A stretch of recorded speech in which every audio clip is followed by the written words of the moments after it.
Happy Sunday, everybody. I just wanted to speak a little bit to introduce myself. I have started posting videos in 2025 kind of crazily. It's a new thing for me. I think it's a part of having terminal prostate cancer. It's stage 4. Gosh, what's the timeline? Last July was, estimated to have 18 to 24 months left. And I have been living by a silly mantra I created called WAHUWAN. We are here until we are not. I bought the website, wahuwan.org, and created a page on the Prostate Cancer Foundation's website, my own page, where I've routed the wahuwan.org name to so that people can make donations to help somebody like me benefit from researchers finding a cure, and that requires money. And so I ask, and I guess I don't ask. The site, if you go there, you can see it's probably been a little bit since a contribution's been made, and that's because I don't talk about it a lot as often as I should, because that's the primary mission of why I have begun posting. And it's kind of morphed into, we're here until we're not, so why the fuck not? I'm on disability, so I'm not working anymore. I'm retired, and I have some savings, my 401k from work and stuff, but I just live a simple life. I love it. I'm married so happily. I've got the best wife ever. We fit like a glove. We're together from 2014 through COVID, and that's when I realized I can't, she's not going to wait around forever to get married. And it wasn't her. I wanted to marry her. So anyway, no, it's all good. She knows everything about me, and it's wonderful. But lately, with No King's Day, and not with that, with Trump. Let's talk about the elephant in the room. That's motivating. I've never in my life been motivated to take political activism. I think I'm like everybody else in the world, where we want to go about our day. We want to make we want to work. We want to have something to do during the day. I've been doing tons of stuff. I don't know if you can call them work, but I'm staying busy. And when you have to work, you want to do something. That's like the majority of your daytime. You're exerting all your energy and your focus and your mentality, and so you want to do something pleasant. And some people love the dirty work, dirty jobs. Mike Rowe, man. And some people are born into that way of life and love it, or jump into it like Mike did, and turn out that's a passion for them. Anyway, my point's simply that I'm passionate right now about what I see as just a power grab that has started since Ronald Reagan unleashed the reins of capitalism on America. I mean, I came from my parents, who were state of Illinois employees, and both retired from there, and they worked, I think, 35 years each, and retired before 60 years old, both of them. Nice for them. I'm 58. Not supposed to be retired. I'm supposed to be working. I loved doing what I did. I was a software sales guy, basically, in the end, just sort of a technologist in general, in terms of using technology to replace manual workflows that are required for financial governance of, our money that is being entrusted to financial institutions. So I worked for a software company called Compliance 11. I was hired by a guy named Mike Kritzman, who founded the company, CEO, and is now a good friend of mine and pickleball teammate.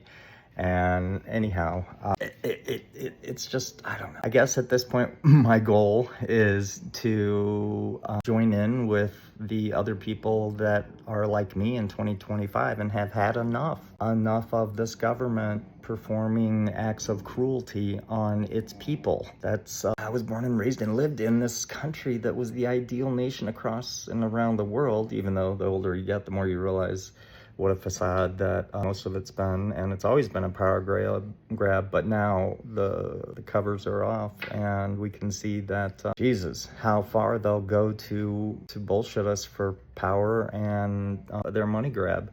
Look at Jeffrey Epstein. You can't ignore that. This president was a horrible human being. You see it in the way he treats his constituents, flying an AI-generated airplane and dumping shit on his own American citizens. That's a petulant...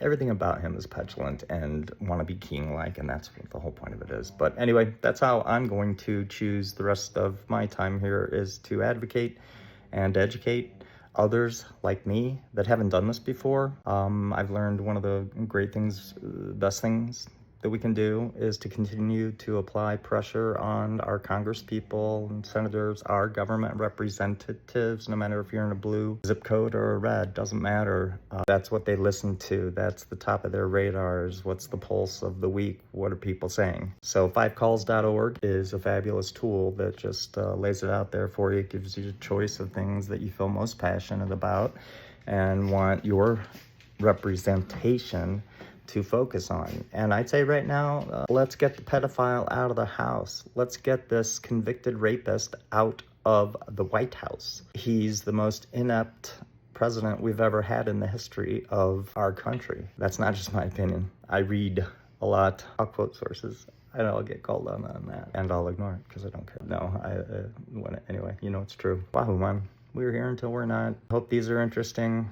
I hope that they're informative. I hope they're inspiring. I hope that you don't mind if I share Bingy, that cute little pug, in some of my videos, because I'm just a simple guy and I'm just like you, except I'm white, and so I have benefited from white privilege my whole life, and that never dawned on me until middle school. 5th grade maybe is when I really started getting educated about current events, and even then, you know, what we saw in the 70s when I was in 5th grade, that was masked by the press.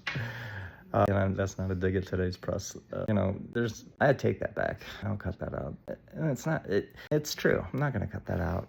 It's masked like history books were masked and hid horrible things about the own city I grew up in, Springfield. How it was the center of a horrible racial injustice back in the day. And oh my God. Anyway, that's all. I'm real.